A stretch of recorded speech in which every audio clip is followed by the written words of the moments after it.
ఓం వక్రతుండమహాకాయే సూర్యకోటి సమప్రభ నిర్విఘ్నం కురు మే దేవ సర్వకాలేషు సర్వదా. ఓం తద్బ్రహ్మం తస్మై శ్రీ గురువే నమః. ఓం గణానాం త్వా గణపతిం భవామహే కవిం కవీనాముపమస్తవస్తవం జ్యేష్ఠరాజం బ్రహ్మణాం బ్రహ్మణస్పతానస్సన్నోతిభిస్సేదసాదనం ప్రణో దేవి సరస్వతి వాజేవిర్వాజనీవతి. శ్రీ గణేశాయ నమః. శ్రీ గురుభ్యో నమః. హరి ఓం. సాయిరామ్. మనం 9వ అధ్యాయంలో మొన్నటి వరకు 14 శ్లోకాలు మనం చెప్పుకున్నాం. ఈరోజు 15, 16. అయితే 14వ శ్లోకంలో భగవంతుడు ఆయన ప్రతి శ్లోకానికి నేనే కర్తని అంటే ఆయన తాలూకా శక్తిని చెప్తున్నారు. కానీ అది మనం అర్థం చేసుకోవట్లేదు.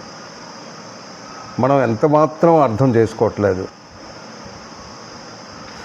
నువ్వు ఆయన మరీ చెప్తూనే ఉన్నారు. ఏంటి అని మీరు భక్తి భావనతో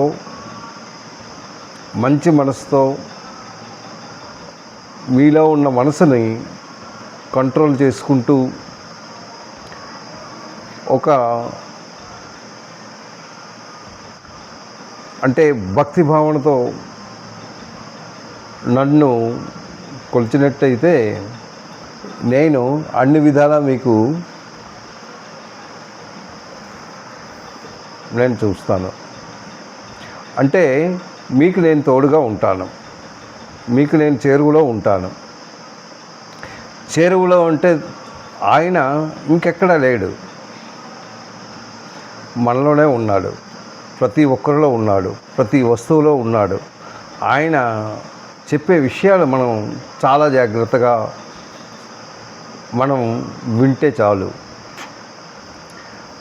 మనం చాలా జాగ్రత్తగా ఆయన చెప్పిన విషయాలన్నిన్నూ మనం వింటూ దాన్ని పాటించుకోవడం చాలా మంచిది. అయితే 14వ శ్లోకంలో ఆయన ఏం చెప్పాడంటే సతతం కీర్తి ఎంతో అంటున్నాడు. ఎల్లప్పుడూ నన్ను కీర్తనలతో నన్ను భజించు అంటున్నారు. అంటే జీవితకాలం ఎల్లకాలంలో కూడా ప్రతి సమయంలో మీరు నన్ను కీర్తించడండి అనేసి ఆయన చెప్తున్నారు. అంటే నన్ను తలుచుకుంటూ నా నామాన్ని జపించుకుంటూ నా సేవలో మీరు ఉండండి అంటున్నారు. ఓకే, సంసార సాగరంలో మనం ఉన్నాం. ఈ సంసార సాగరంలో ఉన్నప్పుడు ఈజ్ ఇట్ పాసిబుల్? ప్రతి ఒక్కడు సంసారంలో ఉన్నాడు. సంసారంలో ఉంటూ ఉండగా అంటే ఆయన భార్య, పిల్లలు, కుటుంబం, ఆయన ఇల్లు, ఆయన పొట్టపోషణ చూస్తూ ఉండాలి, కుటుంబ తాలూకా పొట్టపోషణ చూస్తూ ఉండాలి. ఇలా బ్యాలెన్స్గా చేస్తూ ఆయన సతమతం అవుతూ ఆ సంసారాన్ని ఈడ్చుకుంటూ మెయింటైన్ చేస్తున్నారు. అయితే ఈ విధంగా చేసినట్టయితే మనం ఎలా చేయగలం? ఆయన చేస్తున్నది కరెక్టే. అంటే ఆయన చెప్పే విషయాలు ఏంటంటే ఎల్లప్పుడూ నా నామాన్ని జపించు, నన్ను తలుచుకోండి, నేను అన్ని విధాలా మీకు నేను సహాయపడతాను. ఆ తదుపరి ఆయన చెప్పింది ఏంటంటే మీరు ఈ సంసార చక్రంలో ఉన్నారు. అంటే పుట్టుక చావుతో ఉన్నారు. మీకు ఈ జీవితం అంటే మీరు పుట్టారు, పుట్టిన తర్వాత మళ్ళీ ఎండింగ్ ఉంది. ప్రతి ఒక్క జీవికుడు పుడితే చావు ఉంటుంది. అయితే చావు అయిపోయిన వెంటనే మళ్ళీ పుట్టడం కూడా ఉన్నది. అది మానవులు తెలుసుకోలేకపోతున్నారు. అంటే ఆ పుట్టుక ఎలా ఉండాలి, నెక్స్ట్ మీరు ఎత్తిన జన్మ ఏ విధంగా ఉండాలి అన్నది ఇప్పటి నుంచే మీరు తెలుసుకుంటూ దానికి తగిన అంటే ఫ్యూచర్ ప్లాన్ చేయాలి. మీరు చదువుకున్నప్పుడు ఎలా అయితే ఫ్యూచర్ ప్లాన్ చేసుకుంటున్నారో, మీ జీవితం గురించి మీ దీని గురించి ఎలా అయితే మీరు ఎదుగుతున్నారో, అలాగే ఈ సంసార చక్రం అనే ఈ జీవితాన్ని దాటడానికి మీరు ఒక మంచిని అవలంబిస్తూ దాన్ని దాటడానికి మీరు శతవిధాలా ప్రయత్నిస్తూ ఉండాలి. ఎలా ప్రయత్నించడం? ఓకే, భగవంతుడు ఏం చెప్తున్నాడు? ప్రతి దాంట్లో నేనే ఉన్నాను, మీరు నన్ను తలుచుకోండి. తలుచుకున్న వెంటనే నేను మీకు ఏదో చెప్తూనే ఉంటాను. అంటే మంచి గురించి నేను చెప్తూనే ఉంటాను. అలాగా ఆయన మనకి బోధిస్తూ వచ్చారు. అయితే ఇది ఎలా సాధ్యం? సంసారంలో ఉంటూ ఆ భగవన్నామస్మరణ మనం చేయడానికి వీలుంటుందా? మీరు ఒక్కసారి ఆలోచించండి. మన మనసుని మనం కంట్రోల్ చేసుకోగలుగుతున్నామా? అది భగవంతుడి మీద లగ్నం చేయగలుగుతున్నామా? ఆయన అంటున్నది ఏంటంటే, మీరు భగవంతుని మీద లగ్నం చేయండి, ఇంకొక ఆలోచన మాత్రం ఏం పెట్టుకోకండి. ఏ ఆలోచన ఉన్నన్ను దాన్ని ఖండిస్తూ మీరు నన్ను స్మరించుకున్నట్టయితే మీరు ఈ సంసార చక్రం నుంచి మీరు దాటగలరు అంటున్నారు. కరెక్టే. అయితే ఎంతవరకు పాసిబుల్? సంసారంలో ఉంటుండగా మనసును కంట్రోల్ చేసుకోగలరా? మీరు ఒక్కసారి ఆలోచించినట్టయితే, ఎగ్జాంపుల్గా మీరు అక్కడ కూర్చొని శతనామావళి, ఆయన మంత్రాలు ఏది చేస్తున్నామో అది మనం చదువుకున్నట్టయితే భగవంతుడిని కొలిచినట్టు అవుతుందనేసి మన భావన. ఓకే, అది కొలిచినట్టే అవుతుంది. అది ఎట్టాగా 108 ఉన్నాయి ఆ నామాలు. శతనామావళే మనం తీసుకుందాం. అయితే మీరు ఒక్కొక్క నామం చేస్తూ ఒక్కొక్క పువ్వు విడిచిపెట్టండి. అది ఎంతవరకు కరెక్ట్గా అది కంప్లీట్ అవుతుందో లేదో ఒకసారి మీరు చూసుకుంటే మీ మనసు మీరు ఎంతవరకు కంట్రోల్ చేసుకోగలరో మీకు తెలిసిపోతుంది. జస్ట్ సమ్ సెకండ్స్ అంతే. ఆ తర్వాత మళ్ళీ ఎందుకు మన తాలూకా ఆలోచన పరిపరి విధాలు పరిగెడుతూ ఉంటుంది. అల్లదికి ఏంటైంది, ఇదేంటైంది, ఇల్లుదేంటి, అల్లక్కడికి వెళ్ళాలి, ఇక్కడికి వెళ్ళాలి, వాడితో మాట్లాడాలి, వీడితో మాట్లాడాలి, లేకపోతే ఇది ఎలా అవుతుంది, ఈ ఆలోచనతో ఉన్నప్పుడు మనం దాన్ని దాటలేకపోతున్నాం. దేన్ని మన మనసుని కట్టుదిట్టం చేస్తూ అంటే భగవంతుని వైపు మళ్ళించలేకపోతున్నాం. ఆ భగవంతుని వైపు మళ్ళించడానికి మనం శతవిధాలా అంటే ఇది సాధన చేసినట్టయితే తప్పక మనం దీనికి జయించగలం. ఇది సాధన ప్రకారం అవుతుంది. సర్లే, అయితే ఇప్పుడు మనం 14వ శ్లోకంలో ఆయన ఎలా చెయ్యాలి అన్నది మనకి 14వ శ్లోకంలో చెప్పారు. ఏంటి? సతతం కీర్తియంతో మాం యతం తశ్చ దృఢవ్రత. చూడండి, సమస్యంతశ్చ మాం భక్త నిత్యయుక్త ఎవరిని? భగవంతుని ఉపాసించాలి. ఎలా విచారించాలి? సతతం అంటే నిరంతరం, ఎల్లప్పుడూ. సతతం కీర్తియంతో అంటే నా తాలూకా మీకు చెప్పాను కదా, ఈ సతనామాల్లో ఈ 108 ఉంటాయి. ఆ నామాలు జపిస్తూ మీరు భగవంతుని నామస్మరణ చేసినా చాలు. అది భగవంతుని తాలూకా ఓం.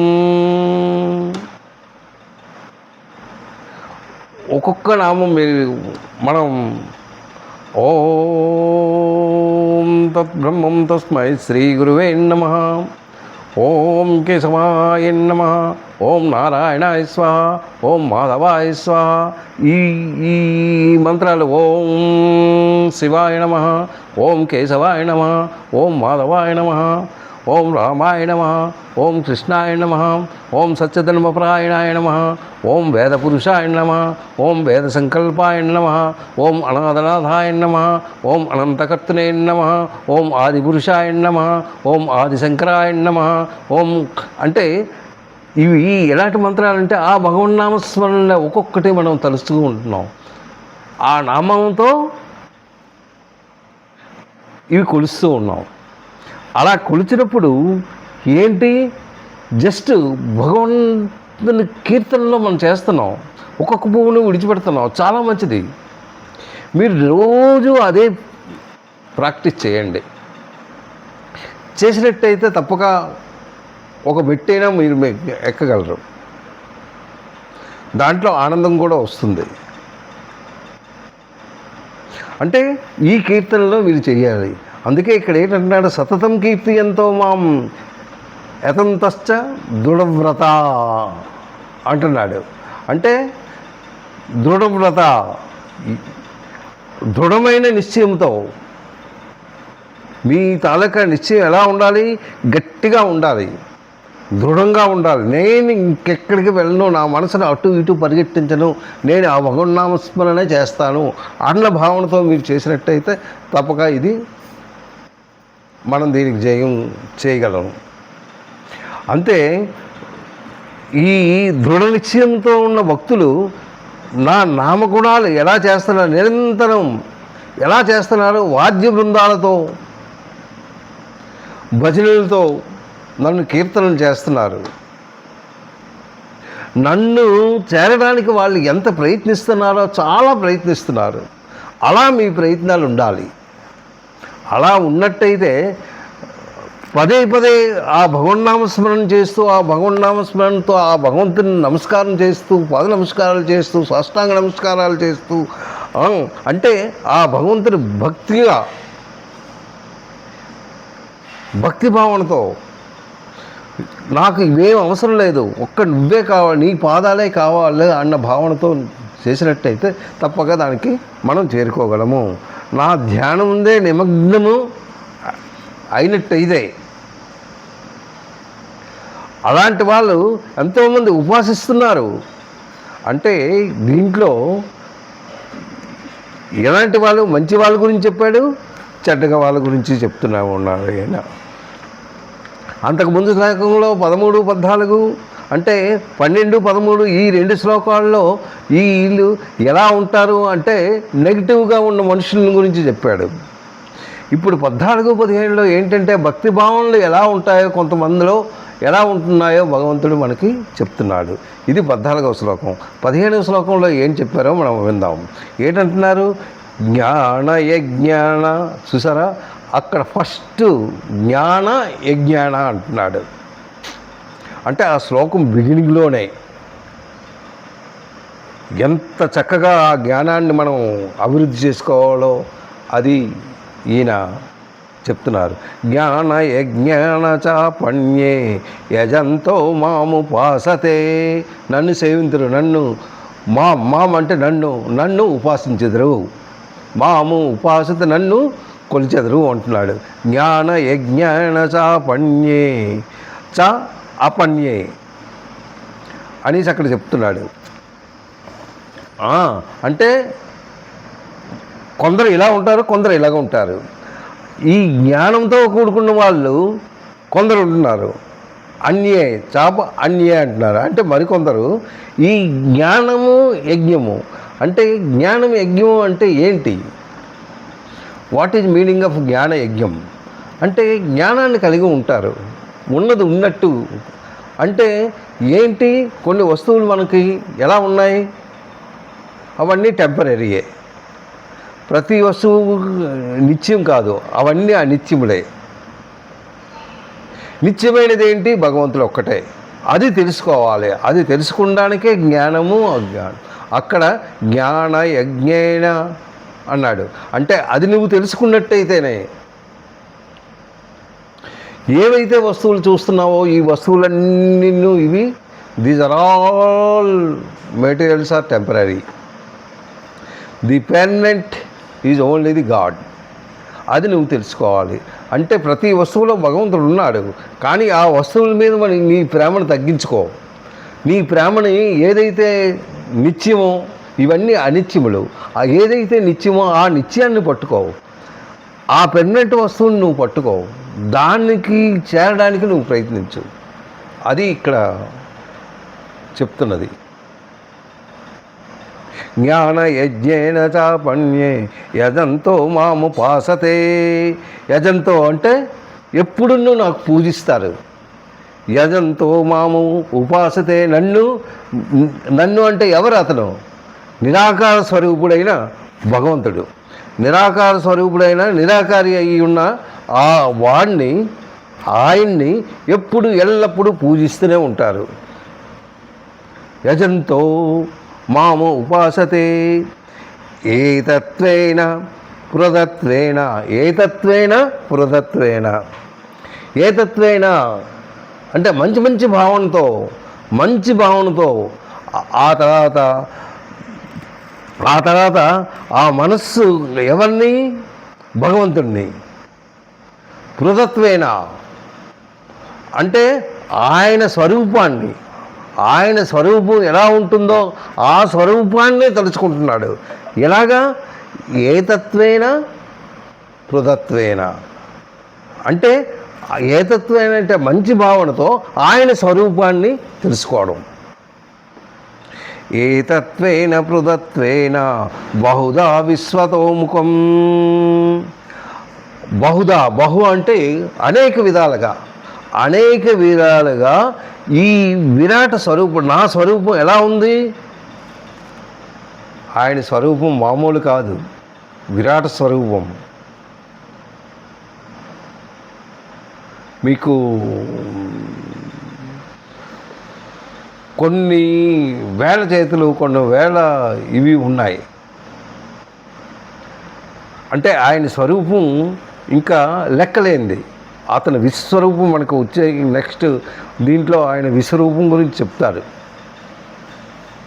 అది మనం తెలుసుకున్నట్టయితే మనం చాలా అదృష్టవంతులు అవుతాం. పురుష సూక్తం మీకు చెప్పాను. పురుష సూక్తంలో ఏంటున్నది అనేది. సో ఆయన స్వరూపం కొన్ని వేల ముఖాలతోని, కొన్ని వేల చేతులతోని, మరి ఇంకా లెక్కలేనండి అన్నమాట. ఎన్నో ముఖాలు, అన్ని ముఖాలు ఆయనవే. అందుతో ఉంటారు, అన్ని చేతులు ఆయనవే, ఎన్నో కాళ్ళు, అంటే అలా ఉన్నారనమాట ఆయన విశ్వరూపంతో. సో అలాంటి ఆయన్ని విరాట ఆ రూపాన్ని తలుచుకుంటూ ఉంటున్నారు అనేసి ఇక్కడ. బహుదా విశ్వతో అంటే విశ్వరూపాన్ని. ముఖం అంటే కొన్ని వేల ముఖాలు ఉన్నాయి ఆయనకి, ఇక అన్ని రూపాలు ఆయనవే అనేసి ఇక్కడ చెప్తున్నాడు అన్నమాట. ఏంటంటున్నాడు, జ్ఞాన యజ్ఞాన చాపణ్యే యజ్ఞతో మాముపాసతే ఏతత్వేన పృథత్వేన బహుదా విశ్వతోముఖం. బహుముఖాలతో ఉన్న ఆయన ఆ విశ్వరూపాన్ని, ఆ విరాట స్వరూపాన్ని తలుచుతున్నారు. ఎలాగా, మరికొందరు జ్ఞానయోగులు ఏం చేస్తున్నారు, ఆ నిర్గుణ నిరాకారి అయిన బ్రహ్మ అయిన నన్ను జ్ఞానయజ్ఞము ద్వారా. ఎలాంటి జ్ఞానయజ్ఞం అంటే మీకు చెప్పానా, ఆ జ్ఞానయజ్ఞం ఎలాంటిదంటే చూస్తున్న వస్తువులన్నీ అవి టెంపరీ, అనిత్యములు. నిత్యమైన వస్తువు ఫలానది అంటే భగవంతుడు, ఆ భగవంతుని తాలూకా శక్తిని నేను తెలుసుకోవాలి అన్న భావనతో వాళ్ళు పూజ చేస్తూ ఉంటారు. అవి అనిత్యములు. నన్ను ఈ జ్ఞానయజ్ఞం ద్వారా ఉపాసిస్తూ ఉంటారు. అంటే ఉపాసించడం అంటే పూజ చేయడం. అలాగ ఉపాసిస్తూ ఉంటారు.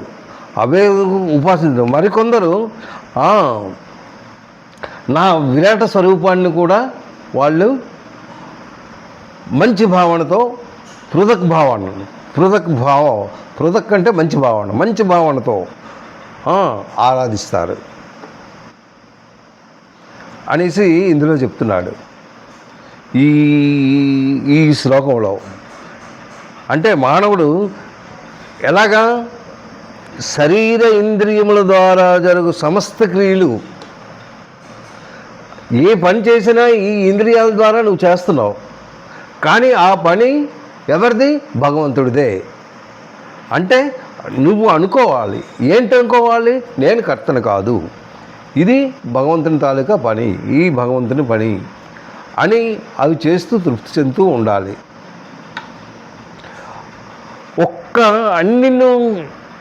అన్ని ఏ వస్తువు చూసినా, ఏ మనిషి ఇవన్నీ మనుషులు కూడా అనిత్యాలే, నిత్యమైనదేమి లేదు. ఏ వస్తువు అంటే జంతువులని, భూములని, ఏ ప్రాణి అయినను, యువతల ప్రాణులను చూసుకోండి, వస్తువులను చూసుకోండి, ఇవన్నీ అనిత్యములే. అనిత్యమైనది ఒక్కటే ఉంది, అదే సచ్చిదానంద పరమాత్ముడు. ఆ సచ్చిదానంద పరమాత్ముడు రూపం గురించి వీళ్ళు చేస్తూ ఉంటారు. అది ఇక్కడ చెప్పాడు. అంటే ఏంటి మనం అనుకున్నది? సూర్యుడు, చంద్రుడు, ఇంద్రుడు, అగ్ని, వరుణుడు, అన్ని సమస్త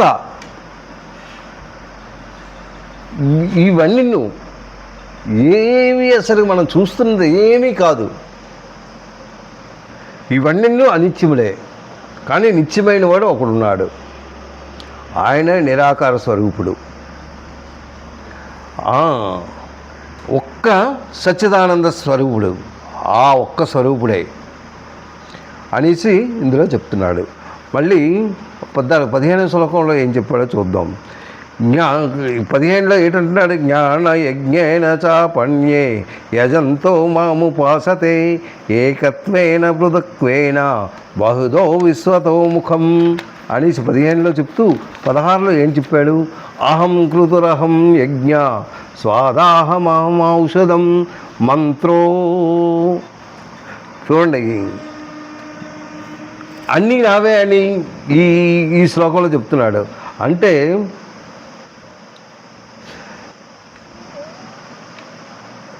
ఇప్పుడు భగవంతుడు రాబో శ్లోకాలు వీళ్ళు మనుషులు ఇప్పుడు వచ్చిన శ్లోకాలు ఏదైతే మనం చదువుకున్నామో దాంట్లో ఏం చెప్పాడు? కొందరు చెడ్డ మనుషులు ఉన్నారు, కొందరు మంచి మనుషులు ఉన్నారు. మంచి భావన గలవారు ఉన్నారు, చెడు భావన గలవారు ఉన్నారు. ఆ చెడు భావనతో ఉన్నవారు ఎలా ఉంటారు అని వర్ణించాడు. ఈ భావనతో ఉంటారు దుష్టులు, వాళ్ళ ఆలోచనలు మంచివి కావు, అలా ఉంటారు. తర్వాత ఇప్పుడు మనం చదువుకున్నది ఏంటి? 14, 15. అందులో ఏంటంటున్నాడు? ఈ 2 శ్లోకాల్లో చేస్తున్నది ఏంటంటే, కొంత మనుషులు నన్ను పూజించిన వారు ఉన్నారు, భజించిన వాళ్ళు ఉన్నారు, నా గురించి అహోరాత్రులు కూడా కష్టపడిన వాళ్ళు ఎంతోమంది ఉన్నారు. నన్ను తెలుసుకోవాలి అన్న ఉద్దేశంతో ఎన్నో పూజలు, ఎన్నో వ్రతాలు, ఎన్నో హోమాలు ఇవన్నీ చేస్తూ భజంత్రులతో నన్ను కొలుస్తూ ఉన్నారు అనేసి ఇంతవరకు చెప్తూ, ఆ తర్వాత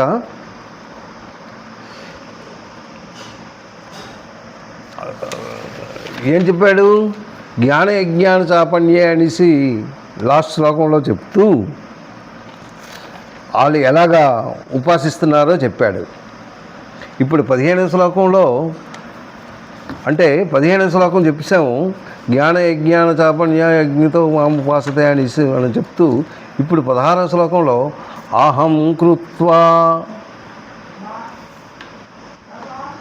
అహం కృతురహం యజ్ఞం. అహం ప్రారంభించినప్పుడే ఆ శ్లోకం ప్రారంభించినప్పుడే ఏం చెప్తున్నాడో మనం దాంట్లోనే అన్ని అర్థాలను వచ్చేస్తాయి. ఇక్కడ ఈ శ్లోకం ప్రారంభించడంలోనే అహం నేను అని చెప్తున్నాడు. ఏంటట అతను ఏంటట? కృతిరహం యజ్ఞం. ఈ యజ్ఞం ఎలాంటిది? కృతురహం. ఏంటి కృతురహం అంటే శ్రాతకర్మల గురించి చేస్తూ ఉంటారు యజ్ఞాలు. చనిపోయిన తర్వాత 11వ రోజు చేస్తారు.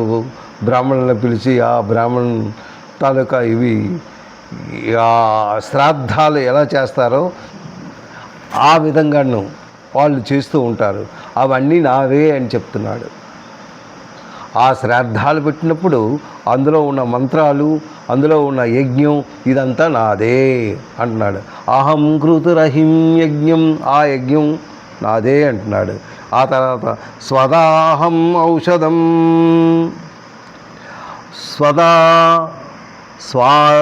స్వదాహం. స్వదా అంటే అక్కడ ఏంటి? మనం పితృకార్యములలో ఏంటి మనం అన్నం పెడతాం, వంట చేసి పితృలకి మనం చేస్తున్న కర్మలు, ఆ కర్మలకి మనం అన్నం చేసి పెడుతుంటాం. దాది కూడా నేనే అంటున్నాడు. స్వదాహం, అహం అంటే నేను. ఆ తర్వాత ఔషధం. ఏవైతే ఔషధాలు బయట ప్రపంచంలో మనకు దొరుకుతున్నాయి ఏంటి? ఆయుర్వేదికంగా కొన్ని చెట్ల మూలికలతో తయారు చేసిన ఔషధాలు ఉన్నాయి. ఆ ఔషధాలతో చాలా మట్టుగా నయం అవుతున్నాయి. ఆ ఔషధాలు ఏవైతే చేస్తున్నారో అంటే ఆ చెట్లు, ఆ పుట్టలు, అవి, ఆ ఔషధాలు అవన్నీ నావే, నేను సృష్టించినవే, అవన్నీ నావే అంటున్నాడు. స్వదాహం ఔషధం. ఆ తర్వాత ఏంటంటున్నాడు? మంత్రోహం. మంత్రాలు అంటే ఈ వివిధ కర్మలు చేయడానికి, ఆచరించడానికి వినియోగించబడిన మంత్రములు అన్నమాట. ఆ కర్మలు చేయడానికి మంత్రాలు ఉపయోగిస్తారు, మంత్రాలు చెప్తారు. ఆ మంత్రాల్లో ఉన్నది కూడా నేనే అంటున్నాడు. మంత్రోహం. హోమం చేస్తుంటారు. ఆ హోమం చేసినప్పుడు మంత్రాలు చదువుతూ హోమం చేస్తారు. ఆ హోమం కూడా అహం, నేను. అహం ఏవ అజ్యం. అజ్యం అంటే జపం. ఆ జపం కూడా చేసింది నేనే, అది కూడా నేనే అంటున్నాడు. అహం అగ్న్యాహం హుతం అంటే యజ్ఞమునకు ఉపయోగించే సామాన్లు. యజ్ఞానికి ఏంటి ఉపయోగిస్తారు? ఈ గంధపు చెక్కలని, ఆ తర్వాత కొన్ని ద్రవ్యాలు, ఆ తర్వాత నెయ్యి, ఇవన్నీ ఉపయోగిస్తూ యజ్ఞం చేస్తూ ఉంటారు. అగ్నిని ఎరించి దాంతో హోమంగా చేస్తూ ఉంటారు. ఆ హోమంలో ఉన్న మెటీరియల్ ఏవైతే ఉన్నాయో అవన్నీ నావే, నేనేని అని చెప్తున్నాడు. హుతం అంటే హోమంలో జరిగినవి అనమాట. నేనే క్రతువు అంటే నేనే ఈ సౌత కర్మలు చేసిన, నేనే యజ్ఞాన్ని. స్వదాన్ని నేనే. స్వద అంటే పితృల నిమిత్తము చేసిన మంత్రాలు, అది కూడా నేనే. ఆ పితృలు నిమిత్తం చేసిన అన్నాన్ని కూడా నేనే. ఆ తర్వాత అవి అన్నీ నేనే అని భగవంతుడు చెబుతున్నాడు. కర్మలను ఆచరించబడుతున్న మంత్రాలను కూడా నేనే, జపాన్ని కూడా నేనే, నా యజ్ఞంతో ఆచరింపబడు సామాన్లు అన్నీ నేనే, ప్రతి దాంట్లో నేనే ఉన్నాను అనేసి ఈ శ్లోకంలో మనకి ప్రతి వస్తువు నాదే అని, నేనే క్రతువును, నేనే యజ్ఞాన్ని, నేనే స్వదమును, నేనే ఔషధాన్ని, నేనే మంత్రాన్ని, నేనే ఘృతాన్ని, నేనే అగ్నిని, నేనే హోమరూపాన్ని అనేసి ఇక్కడ చెప్తున్నాడు ఈ శ్లోకంలో. అంటే ఆయన మనకి చెప్పుకు వచ్చింది ఏంటంటే, ప్రతి దాంట్లో నేనున్నాను, ప్రతి వస్తువులో ఉన్నాను, ప్రతి మనిషిలో ఉన్నాను, ప్రతి దాంట్లో ఉన్నాను. మీరు ఎవరైతే ఉన్నారో వాళ్ళని, అంటే నా భావన, నా తాలూకా వస్తువులు ఇవన్నీ నువ్వు ప్రతి దాంట్లో నన్నే చూడండి అనేసి భావిస్తూ చేస్తున్నాడు. ఏ వస్తువు చూడండి, ఏ మనిషిని చూడండి, ఎవరిని చూడండి, ఏ పక్షిని చూడండి, ప్రతి దాంట్లోపల ఆయన ఉన్నారు, కొలువై ఉన్నారు. ఎందుకు అంటే ఆత్మ. ఇవి ఆయన చెప్పేది ఏంటంటే ఇవన్నీ అశాశ్వతంలో, శాశ్వతమైనది ఒక్కటే, అదే భగవంతుడు. ఆయన్ని మీరు తలుచుకోవాలి. మీరు ఎప్పుడూ గర్వపడకూడదు. గర్వపడినట్టయితే వాళ్ళు ఇంకా పోయినట్టే. దీనికి ఒక చిన్న ఇది ఉంది, దాన్ని చెప్తూ నేను ముగిస్తాను. ఎందుకు అంటే పెద్ద పెద్ద మహానుభావులకే అది అవ్వట్లేదు. ఏంటి, మనసును కంట్రోల్ చేయడం, సంసార సాగరం నుంచి బయటికి పోవడం, ఆ తర్వాత ఈ మోహం, ఇది నాది అన్న భావన, ఆ తర్వాత వీడు మావాడు, వీడు ఆది, ఇవన్నీ ఏంటంటే ఇవన్నీ ఉంటాయి. మానవుడిగా ఉన్నప్పుడు మనం ఆ మాయలో ఉన్నాం. ఆ మాయలో ఉన్నంతకాలం ఇది తప్పదు. దాని నుంచి బయటపడాలంటే ఎంతో ప్రయత్నాలు జరగాలి, ఎన్నో సాధన చేయాలి. ఎంతో సాధన చేస్తే కానీ అది అవ్వడానికి అవ్వదు. పెద్ద పెద్ద మహానుభావులు అప్పుడు చేసిన వాళ్ళే పాపం చేయలేక కొన్ని సంవత్సరాలు పట్టేవి. అలాగనే మనకి నారదుడు మనకు తెలుసు, ఈయన చాలా గొప్పవాడు. ఈయన బ్రహ్మ తాలూకా పుత్రుడు, మహా పండితుడు. ఆయనకు ఒకసారి ఏంటంటే తపస్సు చెయ్యాలని అనిపించింది. ఎందుకు, ఆ భగవంతుని పిలిస్తే పలుకుతాడు ఆయన. అయినా చాలామంది మునులు కూడా తపస్సు చేస్తున్నారు కదా, నేను ఎందుకు చేయకూడదు అని పాపం కూర్చొని తపస్సు చేశాడు. కొన్ని సంవత్సరాలు అయింది, చాలా సంవత్సరాల వరకు కూర్చున్నాడు. అలా తపస్సు చేస్తూ చేస్తూ ఆయన్ని, అంటే ఈ ఇంద్రుడు వీళ్ళు ఏంటంటే ఈ తపస్సు భంగానికి చేసిన పనులు ఎన్నో చేస్తూ ఉంటారు. ఎవరైతే తపస్సు చేస్తుంటారో వాళ్ళకి అడ్డుకోవడానికి, ఆ తపస్సు కాకుండా ఉండడానికి.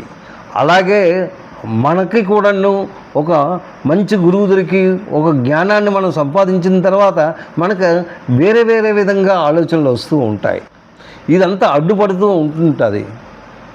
ఈ ఎప్పుడైతే అడ్డుందో అదే అన్నమాట ఇంద్రుడు చేసే పని. అవి మనం తొలగించుకొని ముందుకు వెళ్ళినట్టయితే ఆడు ధన్యుడవుతాడు. అలాగే ఈ నారాయణుడు ఇతను తపస్సు చేయగా కొన్ని వేల సంవత్సరాలు చేశాడు.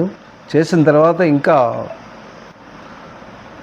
నా తపస్సు అయ్యింది, ఇంకా నాకు మించిన వాడు లేడు అనేసి ఆయన బ్రహ్మలోకం వెళ్ళాడు.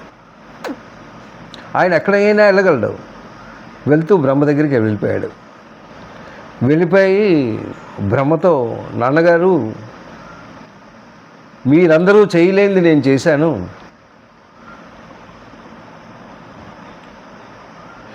మీరెవరు చేయలేపారు కానీ నేను చేశాను. ఏం చేశామంటే ఇలా తపస్సు చేశాను. కానీ మీరు తపస్సు చేసిన వాళ్ళు ఉన్నారు, చేసిన అందరికన్నా గొప్పవాడిని మాత్రం నేనే. ఎలాగా అంటే అందరూ వాళ్ళు ఎలా ఉన్నారు, ఈ బ్రహ్మకు కూడా చెప్పాడు, మీకు కూడా నేను మించేశాను. ఎందుకంటే మీరు కుటుంబ సభ్యులతో ఉన్నారు, అంటే మీకు భార్య పిల్లలు వీడితో ఉన్నారు, నాకు భార్య అన్నది లేదు. అంటే నేను ఏకాకిగా ఉన్నాను, బ్రహ్మచర్యగా నేను తపస్సు చేశాను కంటే మీకన్నా గొప్పవాడినే అనేసి చెప్పాడు. అప్పుడు తండ్రి చెప్పాడు, నాయన నువ్వు ఈ విషయం నాతో చెప్పావు కానీ ఇంకెవరితో నువ్వు చెప్పక, ఎవరితో చెప్పినన్ను కష్టం అన్నాడు. ఏంటి నాన్నగారు ఇలా అంటున్నారు, కానీ ఇంద్రుడితో కూడా చెప్పక అంటాడు. అలాగా అని సర్లే, నేను ఇంద్రుడితో చెప్పొద్దన్నావు కదా, మనసులో భావించుకుంటూ తిన్నగా ఇంద్రుడి దగ్గరికే వెళ్ళాడు. నీకన్నా గొప్పవాడిని అన్నాడు ఆయన. నువ్వు నాకన్నా గొప్పవాడివేని, ఓకే, ఈ విషయం నువ్వు పరమాత్ముడైన మన నిరాకారుడైన ఆయనకి నువ్వు వినిపించు అన్నాడు. అంటే ఈయన తాలూకాది ఎలా ఉంది అంటే అహం ఎప్పుడూ ఉండకూడదు. అక్కడికి వెళ్ళిన తర్వాత ఆయన ఈయనకి ఇది ఉంది, ఇంకా అది గర్వం వచ్చేసింది, ఈయన మార్చాలి అని, సర్లే ఒక పని చెయ్యి, నువ్వు ఫలానా గ్రామంలో వెళ్ళు, అక్కడ వాళ్ళని కొద్దిగా ఉపదేశించదు కానీ వెళ్ళు అన్నాడు. సర్లే అని ఈ నారాయణుడు తిన్నగా వెళ్ళాడు. వెళ్ళి ఆ గ్రామంలో ఉంటూ ఉండగా అక్కడ మంచి ఉత్సవాలు అవుతున్నాయి. ఆ ఉత్సవాల్లో అక్కడ ఉన్న రాజు తన కూతుర్ని అంటే వివాహం చేయడానికి ఈ ప్రకటన చేస్తూ ఉన్నాడు. అంతట్లో ఇతను మహాముని కదా, ఇతను వెళ్ళాడు. నారాయణుడు అంటే చిన్నవాడు కాదు, ఇతను మహాముని, ఈయన్ని సకల మర్యాదలతో ఇతను ఆహ్వానించారు. రాజ్యంలోకి వచ్చిన తర్వాత ఆ రాజ్యంలో చూస్తూ మరే లేదు, మా కూతురు అంటే ఆవిడ కళ్యాణంకి నేను వెతుకుతున్నాను, ఆయన ఆ కూతురు తాలూకా జాతకం ఒక్కసారి చెప్పండి అన్నాడు. ఈయన తెలుసు కదా నిన్ను, సరళే అనేసి ఆ కూతురు తాలూకా అంటే ఆ కన్య తాలూకా చెయ్యి ఒకసారి ఇమ్మన్నాడు. అది చూస్తూ ఉండగా ఈయన మోహంలో పడిపోయాడు. అంటే అక్కడి నుంచి మాయ స్టార్ట్ అయిపోయింది. నేను నీ కూతుర్నే చేసుకుంటానన్నాడు.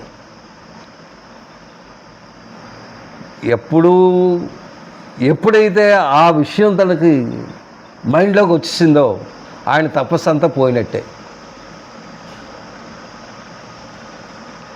ఇన్ని సంవత్సరాలు చేసిన తపస్సు కూడాను అంతా భగ్నమైపోయినట్టే. అప్పుడు తెలుసుకున్నాడు, నేను చేస్తున్నది చాలా తప్పు పని, నేను చాలా గర్వపడుతూ ఉన్నాను, అంటే భగవంతుని తెలుసుకోలేకపోయాను, ఆయన తాలూకా శక్తిని నేను తెలుసుకోలేకపోయాను, నన్ను క్షమించాలి అని మళ్ళీ భగవంతుని వేడుకున్నాడు. అంటే దీంట్లో అంత పెద్ద పెద్ద మహానుభావుడు నారద మహాముని అంటే మామూలైన వాడు కాడు. అలాంటి నారదుడికే అవ్వలేదు. అలాంటి నారదుడికి కంట్రోల్ చేసుకోలేకపోయాడు. మనం అనగా ఏపాటి అంటే ఈ నారదుడు ఏం చేశాడు ఏంటి అన్నది ఈ చిన్న దీంట్లో నేను టూకీగా చెప్పాను. మనం ఎంత జాగ్రత్తగా ఉండాలో అది మనం ఆలోచించాలి. అంత జాగ్రత్తగా మనం చేసినట్టయితే ఆ భగవంతుని తప్పక మనం చేరుకోగలం.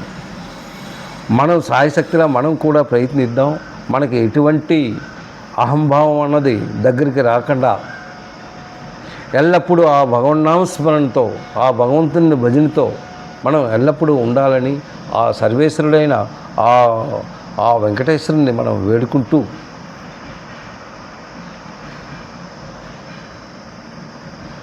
మన నామస్మరణతో మన భజంత్రీలతో మన జ్ఞానంతో ఆయనలో చేరుకోవడానికి మనం సాయశక్తిగా ప్రయత్నిద్దాం. సాయిరామ్.